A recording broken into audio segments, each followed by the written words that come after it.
आज हमारे पैतृक घर के ढलैया के काम को पहुंच गलियो। सेंट्रिक वाला दुकान यानी छड़ तड़ वाला दुकान उकान आके सब छड़ उड़ तोलवा उलवा दिलियो।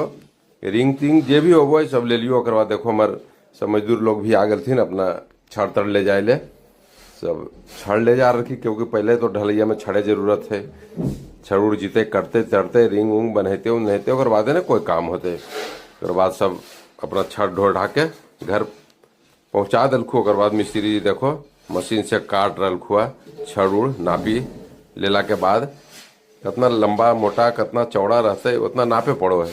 तो नाप ताप के सब दिनेश मिस्त्री अखी मनोज मिस्त्री अथिन सब अपना नाप रखिन। हम भी कुछ निरीक्षण कर रही जिरी मनी एने ओने अब रास्ता पर रखल रहे चोट चाट लग जीते इसलिए सोचल जिरी हटा दिए को देखो बाल बुतरू जेते अते रहो गाँव ने है इसलिए थोड़ा छड़वा के साइड कर दिली कि चोट उट नहीं लगे। और मिस्त्री जी सब लग गल खू रिंग तिंग बांधे में रिंग बनल खू। अगर बाद आओ सब मजदूर लोग आ गल कि बालू तालू छत पर चढ़ावे लगल कि छत पर है ढलैया। बताइए दरियो पहले कि पुरनका घर के को देखो गिट्टी भी आ गलो एने मनोज मिस्त्री दिनेश मिस्त्री सब रिंग तिंग बांध दिल खू। अब बादल जो है छत के वायरिंग उरिंग भी कर दिल को।